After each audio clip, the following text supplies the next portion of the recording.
It doesn't matter where they're from or how much English they speak or how they've lived their lives, what they've done before. Immigrants are always the heart of America. By definition, they're impressive, much more impressive than actual Americans, most of whom are fat and racist. That's Jim Acosta's position.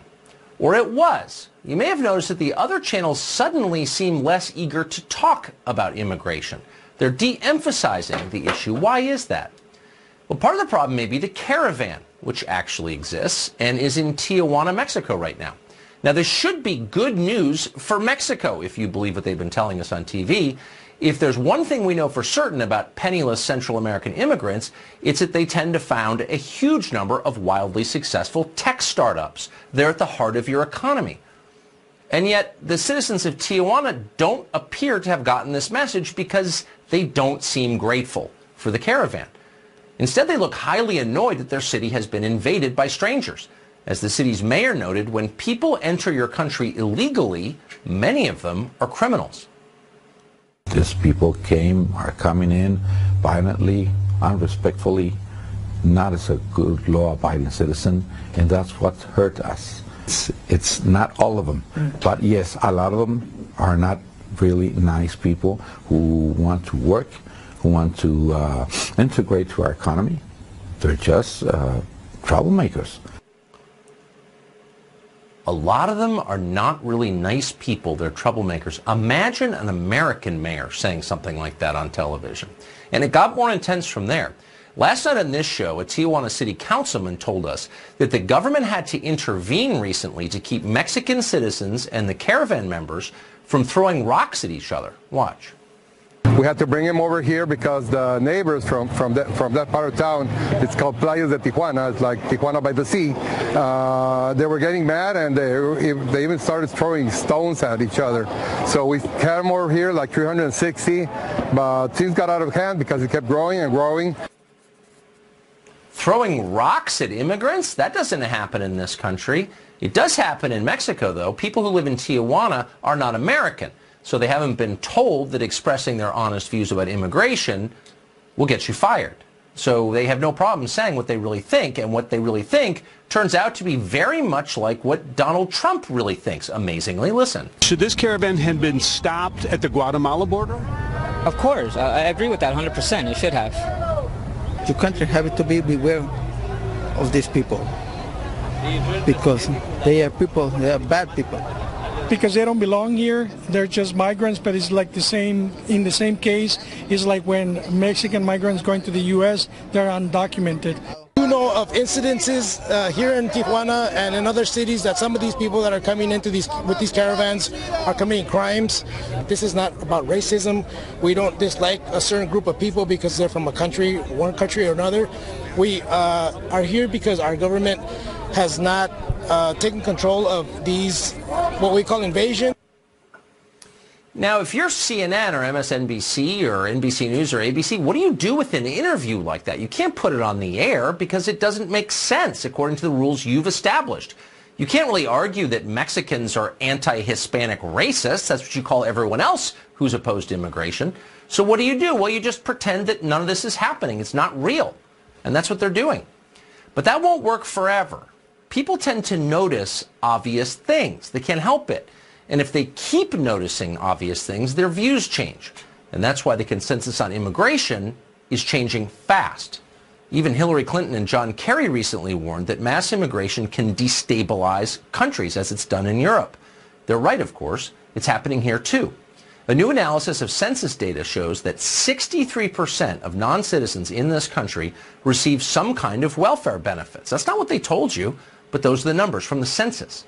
Even among legal immigrants, the best kind, the ones who've become naturalized citizens, fully half are on government assistance. By the way, that's well above the native average. Now, leaving aside the moral considerations, does it work as a math question? Well, it would work in a country with infinite resources. Is America a country with infinite resources? Well, look around. Every night, hundreds of thousands of our citizens, Americans, sleep outdoors on the street. They're homeless. The country's middle class is shrinking and dying younger for the third year in a row. Again, these are American citizens. Some of them probably think they should have first dibs on help from the government, but they're not getting it. And by the way, looking forward, here's a question that no one's considering. Will the mass immigration we're now watching make this country richer or poorer? In fact, the majority of our immigrants have only a high school education or less. Many of them know very little English, some none at all.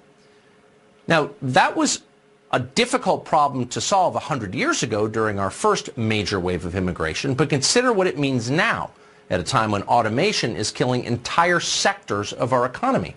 How are immigrants with low levels of education and low levels of English supposed to succeed in an increasingly high-tech, skills-based economy? And by the way, how about our own vulnerable workers? Do they benefit from the presence of these immigrants? These are real questions. They're critical questions that Washington should be thinking about deeply and answering. But Washington isn't thinking about them, and Washington can't answer them. So instead, they're trying to ban the conversation from taking place. We're going to try again anyway to have it. Luis Miranda is a former DNC communications director, and he joins us tonight. Luis, thanks a lot for coming on. Hey, thanks, Tucker. I appreciate the opportunity to have an honest conversation on this, particularly as we're also remembering President George H.W. Bush, who taught us that we can disagree on some of these issues, but do it respectfully. So I really appreciate the chance to do this. Well, I do too. Yeah, I went to the Capitol yesterday just after leaving the studio here to see him. Took my kids, and that was one of the things we talked about, is that there's going to be different perspectives on these issues, but we can talk about them respectfully. Right. And I think what you've laid out here brings up some very legitimate issues. The question is, so that's what I like about what's happening in Tijuana, and I feel deeply for the people of Tijuana because I think they're going through what a lot of Americans have gone through. But because it is Tijuana and it is Mexico, we can't dismiss them as anti-Hispanic. And so we have to look more clearly at what their concerns are. And so my question to you is a very simple one. Looking at the concerns that we just played on tape, and those are real, does it make you a little more empathetic toward our fellow Americans who have similar feelings? I think we have to be empathetic all around here, which includes people who have legitimate concerns, but a lot of those concerns are being stoked without a basis of reality. And so here's the problem, that a lot of these immigrants that are part of this caravan are decent people who are fleeing either violence or economic situations that are untenable. But they're victims all around because they're being victimized by human traffickers and smugglers that want to take advantage of them. I agree with that. And so there's actually an AP analysis that just came out that 4,000 of these people have disappeared in the last few years on the way. Yes. In other words, their families have no idea what happened to them. They either got murdered or worse just along the way. And so there's a legitimate humanitarian crisis of people who were being taken advantage of and victimized on that end. I totally agree, but I just want to shine the light on the victims who don't really get representation of any kind in the press, and those are the citizens who are having to absorb large populations of, and I agree with you, largely decent people. I think most migrants want what I want, which is a better better life for their families. I get it. That's exactly right. I don't right. think most of them are criminals. I've always thought that. But hold on. But I think it's important to empathize as deeply with the citizens whose lives are being upended by the arrival of these immigrants as it is with the immigrants themselves. So when you see this, can you say that, you know, American citizens say, I don't want any more immigration. We've had more than we can handle. They're not just racist, are they? I mean, they have a point. Do they not? I don't think they're racist. I think it's important that they also understand the other side of this, which is that immigrants have actually made our economy a lot stronger through the years. You touched on it a little bit at the beginning. Let me add some color to that, which includes that our population is aging. We have baby boomers retiring, and a lot of the people that we are able to replace in the economy are because of immigration. Now, we want to do that ideally in a legal and orderly fashion, but the reality is that we have a huge advantage over Europe. Hold on. I need to ask this question. You say our population is aging. We're not reproducing ourselves. Why do you think that is? Nobody seems to pause and ask, why can't young Americans afford to get married and have children, afford to buy homes and cars? And their solution, the elite solution, is we'll just bring in new people. But what about the Americans, the young people? I'm a 30-year-old American. I can't afford to have kids. Does anybody care about that person? I mean, maybe there's a real problem here that we should... Well, really? Because I never hear that person addressed ever. No one ever says that. It's like, oh, we need immigration. It's an industrialized country issue more than it has to do with... But I'm an American. But hold on. I'm an American, okay? So my concern is for my fellow Americans, and they can't afford to have children, but rather than fix their problems or even think about them, we're like, we'll just import new children. Does that seem like a sort of ass-backward way to approach this? We should be able to do both. Look, over the last 10 years, American companies and stocks have outperformed the rest of the world by a lot. American companies and the economy have been so strong over the last 10 years compared to anything else in the world. And part of the reason for that is because we have an economy that is constantly renewing itself. And so we absolutely should be able to have an economy where people who want to have children can do so. But it doesn't mean that we don't have the space to absorb it. No, but hold on. No, but that's not what you're saying. Hold on. You just said we need to bring in people because Americans aren't reproducing in sufficient numbers. And my question is, why aren't our leaders thinking about how our people can afford to have children? They don't even consider that a subject worth studying, much less trying to fix. It's just like, oh, well, they're not having enough kids. But why doesn't anyone care enough? Those aren't mutually exclusive things. You're saying that our low birth rates are the justification for immigration. I'm saying our low birth rates are a tragedy that say something awful about our economy and the selfish stupidity of our leaders. It's a combination of our growth and our prosperity that enables us to have a stronger economy. So there's definitely both sides to this where you can look at, well, who are going to be hurt. But when you've looked at states like Georgia and others that have implemented anti-immigrant measures that forced a lot of these immigrants out, what you saw was food rotting on the vines, a lot of lost crops because there weren't enough people there to work them. And so the reality is that we can both do something about strengthening the economy for people who are suffering and who are American and who have lived here their whole lives. They want to have children. They want to have an opportunity to do better than their parents Maybe did. someone should care about them a little bit. Absolutely. Yeah, it's the most important thing. Nothing is even close to as important. But that doesn't mean that we have to demonize the immigrants who are legitimate victims. I'm not demonizing anybody. I'm not against the immigrants. I'm just for Americans, and nobody cares about them. It's like, shut up, you're dying, we're going to replace you. And it's deeply offensive. Anyway, we're out of time. I hope you will come back, because I enjoyed that conversation. Thank you. Likewise, Tucker. Thank you. The Mueller investigation appears to be approaching some kind of climax as the special prosecutor plans to drop new information on Michael Flynn and other key targets of the probe. Michael Flynn? What? Britt Hume will be here to explain what that means for the administration and the rest of us. Stay tuned.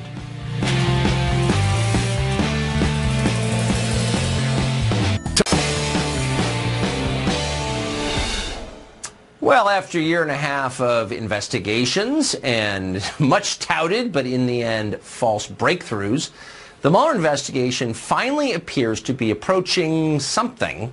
This very evening, new information is expected to drop about the investigation's plea deal with former National Security Advisor Michael Flynn. Remember General Flynn? And then sometime this week, the investigation is expected to file new court documents about Michael Cohen and Paul Manafort as well. What does all of this mean, if anything? To help us unwind it, we go to the man who helps us unwind things, Fox senior political analyst Britt Hume. Britt, thanks a lot for coming on tonight. Michael Flynn, let me just ask the overview question first, then please explain the Michael Flynn portion to me. But does anything you have seen so far touch directly on contact with collusion with Russia? Nothing that I've seen has, Tucker, and I must say I've reached the point now where we've seen so many of these moments in this investigation when somebody or other gets subpoenaed or somebody pleads guilty to some process crime like lying to the FBI or whatever, and people extrapolate from that Mueller is on the verge now of the big one that is going to tell the tale of President Trump's malfeasance, and it's never happened. And the investigation drags on, and I was sort of the view that everybody was misreading all this, that what was happening here was that Mueller was carrying out what was, after all, his original mandate. And his original mandate was primarily to take over a counterintelligence investigation that was about what the Russians did. That's what Comey was doing at the FBI. Right. And when he got fired, and that's what Mueller was named to take over. And it was and if you go back and look at the statement that was made by Rod Rosenstein in naming Mueller, it says he's to take over the investigation that Comey had announced was going on in his congressional testimony when we became aware that this FBI inquiry was underway. Well, that was a counterintelligence investigation. And he adds that he was authorized as well to look into the question of whether there was collaboration between the Trump campaign and Moscow. Well, fine. So we knew that was going on, and it has never been the case, as far as I can tell, looking at the documents, that the principal focus was this collusion question. So Mueller has proceeded along the way. He ends up indicting a whole bunch of Russians who will probably never see trial, but it was a sign that what the Russians were doing was a big part of what he was up to, which all made sense to me. this latest stuff, I don't know what to make of it, actually. I wish I could tell you, Tucker. You asked me to unwind it. I would if I could. But, you know, every little twist and turn in this is being hyped always as the prelude to the big one, the big breakthrough, the big bombshell that keeps coming and never has come. In fact, you know... Well, may I just ask you about Michael Flynn quickly? Because his name has been out of the headlines for, boy, over a year. But am I misremembering it? Or did Michael Flynn plead to lying? Basically to a crime that arose in the course of the investigation, and then his life was completely destroyed. He had to sell his house. I think he's still unemployed. Did he do something else that I forgot about? No, not that I know of. I mean, Michael Flynn was supposed to have not told the truth to some FBI agents who were interviewing him, and that was what he was charged with, possibly in the hope that by charging him with that and being prepared to sentence him, he would then, you know, spill the beans on what was really going on between Trump and Russia. Well, it seems to have turned out that he didn't really have any beans to spill, and not only that, Tucker, it's very hard to see, you know, where any of this is going. And when you see people being investigated and then prosecuted for crimes that didn't happen until after the investigation got started, you begin to stop and say, wait a minute, what are we doing here? This is what, you know, remember Karl Rove was pursued remorselessly by Special Prosecutor Patrick Fitzgerald about the famous Valerie Plame CIA leak. And it turned out, we later found out that leak, the source of that leak had been known from the very start, and they pursued him anyway. And this is the problem with this is the problem with special counsels, is that they become almost another branch of government, that they are theoretically accountable to main justice, but as a practical matter, they don't seem to be. And they go on and on and on, and in the meantime, you know, of course, they've got all this process. They can use subpoenas and grand jury testimony and the threats of perjury investigations and all that to pressure people. And, you know, now we're hearing that Roger Stone may be, you know, prepared it won't stick up for Trump, won't testify against Trump. And so now we're getting into... Yeah, well, it's into the weeds here, and my view is we need to get this. This report needs to be finished. We want to know what they've got, and we above all want to find out what the Russians actually did. I'd love to know. It would tell us about whether it made any difference in the election or not. I hope. I think we know, but we'll be waiting, and apparently there'll be a sentencing report tonight pertaining to Michael Flynn. Catherine Harris is standing by for it. If we get it in the course of this hour, of course, we'll bring it to you. Britt Hume, thank you very much. Okay, Tucker, you bet. Obviously, no one I like talking to more than Britt Hume. There is a special digital feature out tomorrow on the new digital platform, Fox Nation. We just had a long conversation about George H.W. Bush for that, and it, again, will appear on Fox Nation tomorrow morning. In just a few weeks, Democrats will be running the House of Representatives. Will their top priority be helping the country or impeaching the president? Or maybe a little of both? That's next.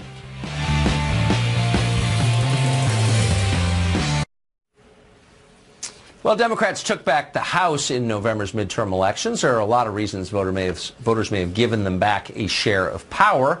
Maybe they trusted them more on health care or social programs or the economy. The polls aren't exactly clear.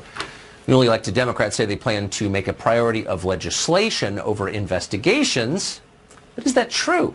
The Daily Beast's Betsy Woodruff says that much of the party is most interested in the chance to take part in a Trump impeachment. Watch this.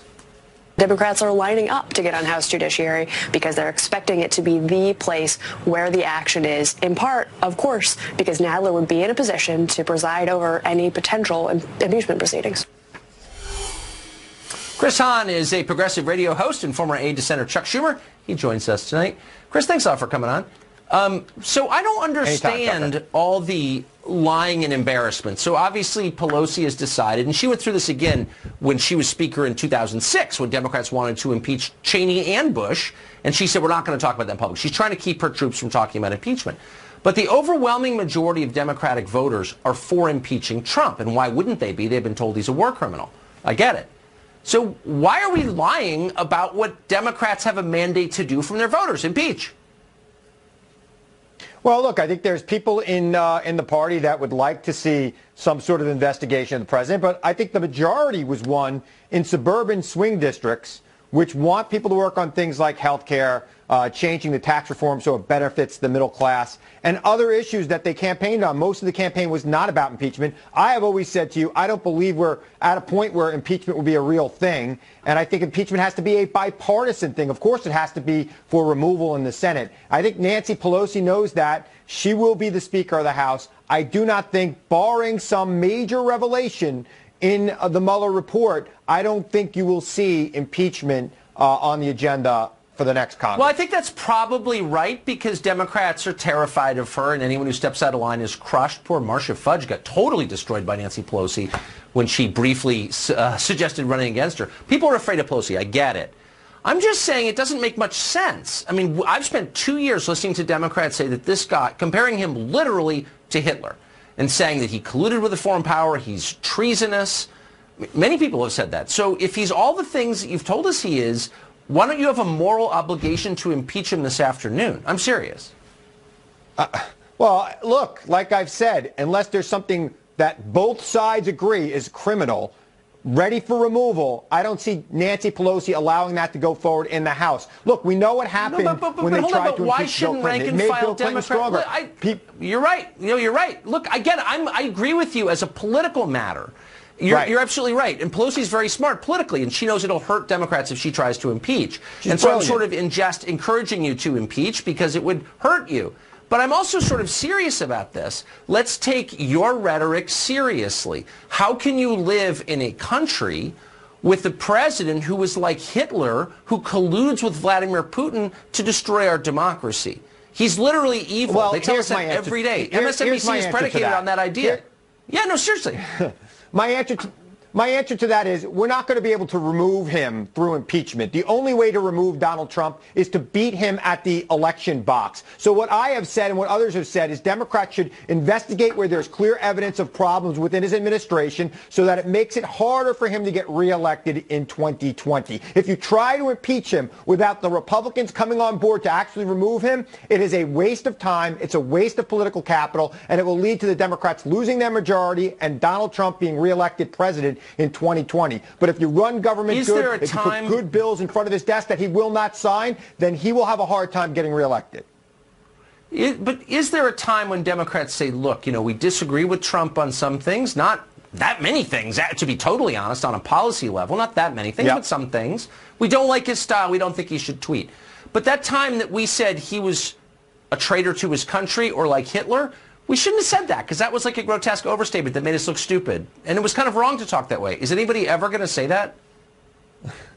Well, I hope people, I don't know if they're going to actually say that. It seems like the apology and taking things back is gone from American politics. But what I do hope is we'll see people come together on things they can find common ground on and pass bills on things that will work. I'm encouraged by this criminal justice reform that's out there right now. Everyone's so modern all of a sudden. I love it. Yeah. I'm encouraged by that good. sort of I mean, stuff. look, I want to see I'm real for that. infrastructure. Okay. Yeah, well, I hope you're right. Nobody's ever going to say. Nobody ever says they're sorry anymore. It's a lost art form in politics in this country. So I wouldn't hold my breath on that. They should. Okay. Chris, thank you. I agree. Thank you. Well, some Democrats want to focus on impeachment. An incoming Republican says taking on big tech ought to be a priority for all of us. Josh Hawley is a senator-elect. He'll be replacing Claire McCaskill in the Senate representing Missouri. One of the first issues he confronts will be the president's renegotiation of NAFTA. Now, a minor change to the wording of that treaty could protect tech companies that decide to censor any content they dislike, something that they are obviously very anxious to do.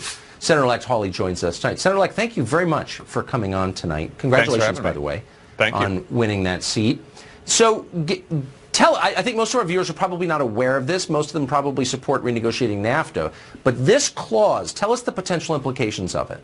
Well, there are changes in the NAFTA agreement to what's called Section 230 of the Communications Decency Act. And what that is, Tucker, it's actually a deal that the tech companies get from the government that says that they can't be sued like any other publisher. They can't be sued like a newspaper. They can't be sued like a TV station. And supposedly what they're supposed to do in return from that immunity is they're not supposed to exercise editorial content or editorial control. They're not supposed to say, well, you can't express this political view or not. My worry is that these companies are increasingly censoring. I mean, they are censoring conservatives. They are censoring based on political viewpoint. And my question is, should they really be getting this special immunity from the government if they're also going to act like censors?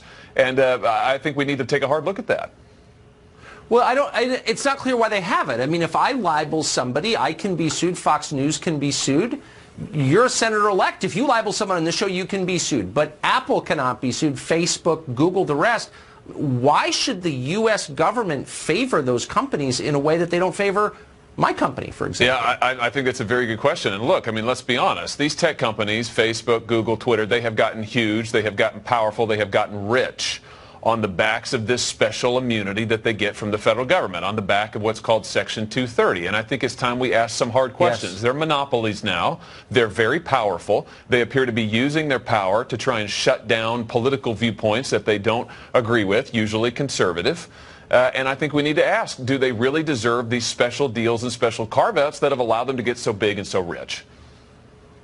Now, you're not even in the United States Senate yet, and you're saying things that are truer and clearer and more forceful than any of the 100 members sitting there now. And I don't want to wreck any friendships you might form once you get there, but can you speculate as to why all of this has been happening for the last decade and basically no one in the entire Senate has ever said anything about it? Well, I just don't know how much attention this has gotten from folks. I think people don't realize, for instance, that these tech companies have gotten such sweetheart deals from the federal government. I don't think they realize that they get treated unlike anybody else, you know, that they're different from TV stations, they're different from publishers, and they're getting this special deal. And again, I think it's time to ask, do they really deserve to get this special deal if they're going to act like censors? We need to ask those hard questions. How many phone calls do you think you're going to get from lobbyists after you get off the air tonight? You know, it has never been my ambition to make friends with people who Congress ought to be investigating, frankly, and who they ought to be holding accountable. And look, we have a responsibility to the public to hold the big and the powerful accountable, especially if they misuse their monopoly power. My worry is these companies are doing that. So Congress ought to look into it. Congress ought to investigate this, and they ought to consider action. Senator-elect Josh Hawley of Missouri. Great to see you tonight. Thank you for that. Thank you. Well, this probably won't surprise you if you've thought about it for more than 10 seconds. The Me Too movement is having unexpected consequences for women, particularly on Wall Street. That's next.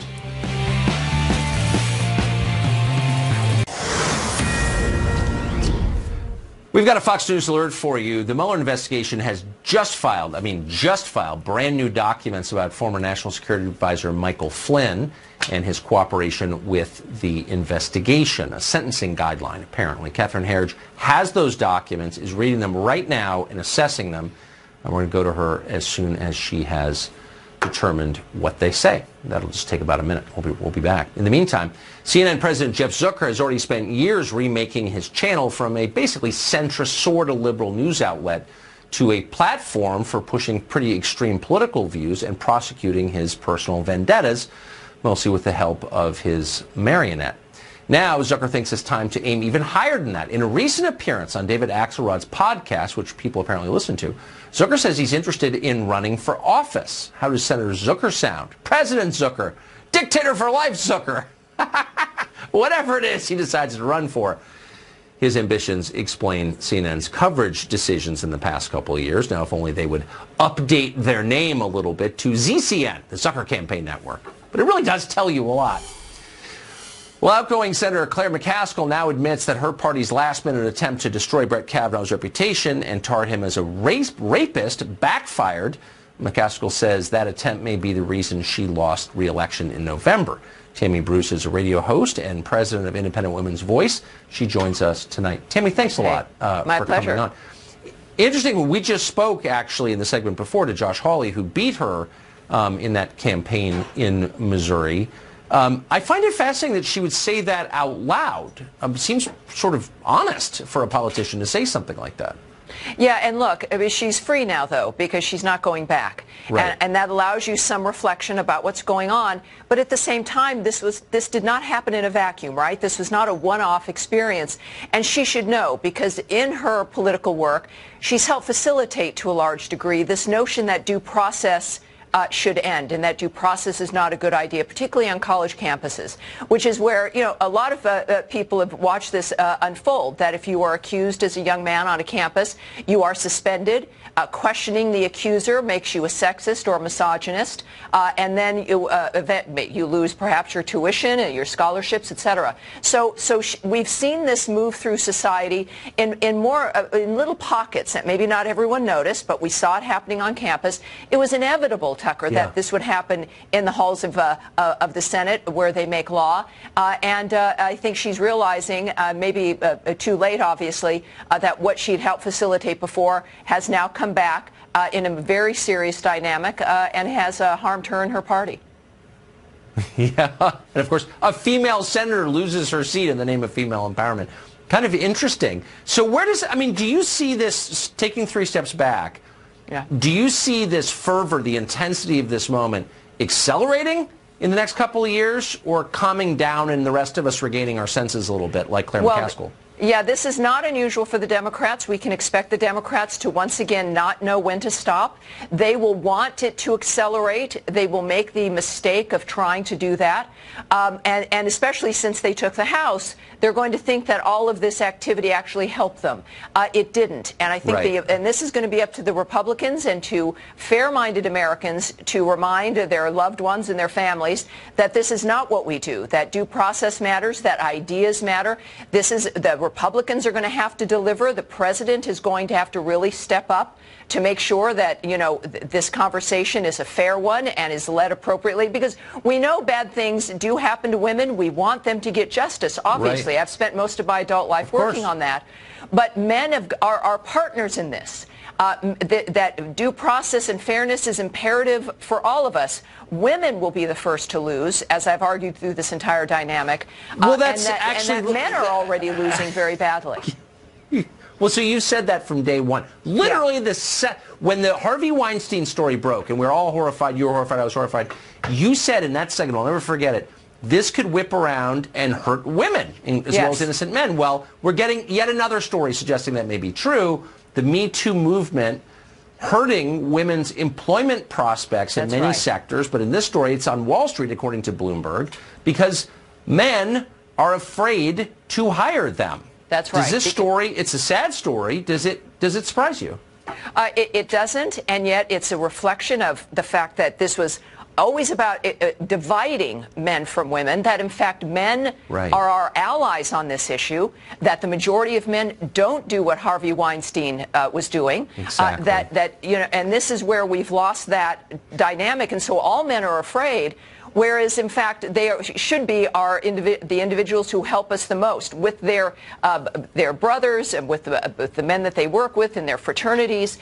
There are defenders as well. So this was never really about women for the left. It was about dividing men from women. And yet, for those of us who care about the issue, we really have to make sure that men are brought along with us and that women do get the justice they deserve, but they'll only get it when men are not demonized, all men are not demonized as the bad guy. You've been a consistent voice on that literally from day one. We appreciate it. Tammy, thank you, Tucker. Thanks a lot. We're going to back that Fox News alert we told you about. The Mueller investigation has just filed new documents about former National Security Advisor Michael Flynn and his cooperation with the investigation. Catherine Herridge has seen those documents and joins us to describe what they contain. Catherine. Thanks, Tucker. I'm just still going through the documents right now, but among the headlines that the special counsel says former National Security Advisor Mike Flynn provided substantial cooperation with special counsel investigators. They are recommending the low end of the spectrum, no jail time, possibly probation in this case. The key document here I have is what's called the addendum. If you can just come back to me 1 second, because it has some very important details. It outlines here that Mike Flynn participated in 19 interviews, but specifically sections of the addendum are redacted because of ongoing criminal investigations. And I just want to show you sort of the depth and breadth of the redactions in this document. Here on page 2, it says redacted criminal investigation. The defendant has provided substantial assistance in a criminal investigation, and then you can see the rest of that is redacted. I'm still pouring through the records, but what you can see here, as I said, is the bottom line of the special counsel, that the former National Security Advisor Mike Flynn has provided substantial cooperation. He's sat for almost 24 interviews with the special counsel, and he's also provided communications and other records for ongoing criminal matters which have been redacted in the publicly released documents this evening, citing a need to protect the ongoing investigation, Tucker. So we have a recommendation on sentencing for Mike Flynn, but also very strong evidence that the criminal investigation by the special counsel is ongoing at this time.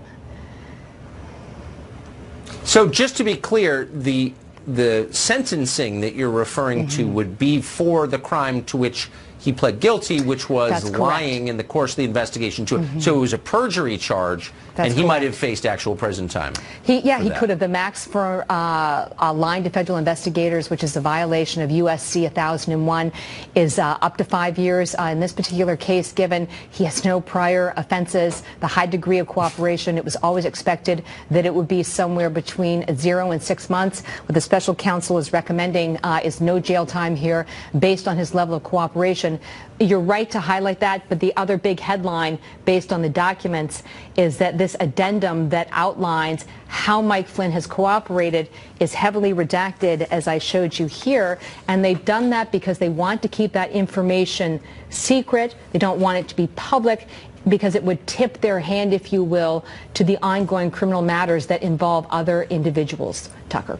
So, and there's no suggestion, I know you just got these documents, but it's not immediately obvious to you what he's been cooperating about or who might be involved in any of this. I'm sorry to put you on the spot. No, you're not putting me on the spot at all, and I want to give you the best answer I can without speculating, because it's just too important.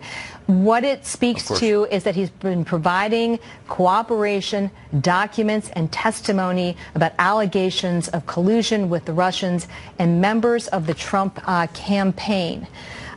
I'm still going through the documents right now. I don't see anything more specific than that at this time, and that would dovetail with the records saying they want to protect elements of the investigation they believe are still sensitive and could tip their hand, if you will, to individuals who have not faced any criminal prosecution at this time, Tucker. Boy, there had better be a huge crime underlying all of this. Well, there's a lot of stuff that's redacted, I can tell you that.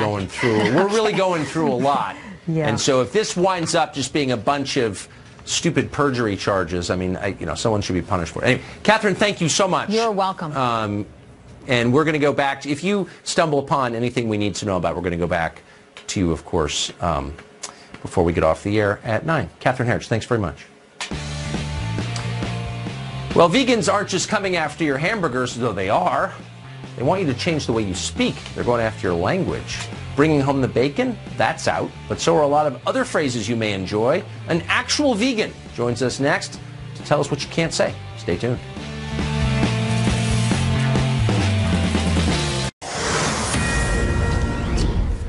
We've got a Fox News alert for you. The Mueller investigation has just filed brand new documents about former National Security Advisor Michael Flynn and his cooperation with the investigation, a sentencing guideline, apparently. Catherine Herridge has those documents, is reading them right now and assessing them, and we're going to go to her as soon as she has determined what they say. That'll just take about a minute. We'll be back. In the meantime, CNN President Jeff Zucker has already spent years remaking his channel from a basically centrist sort of liberal news outlet to a platform for pushing pretty extreme political views and prosecuting his personal vendettas, mostly with the help of his marionette. Now, Zucker thinks it's time to aim even higher than that. In a recent appearance on David Axelrod's podcast, which people apparently listen to, Zucker says he's interested in running for office. How does Senator Zucker sound? President Zucker. Dictator for life Zucker. Whatever it is he decides to run for. His ambitions explain CNN's coverage decisions in the past couple of years. Now, if only they would update their name a little bit to ZCN, the Zucker Campaign Network. But it really does tell you a lot. Well, outgoing Senator Claire McCaskill now admits that her party's last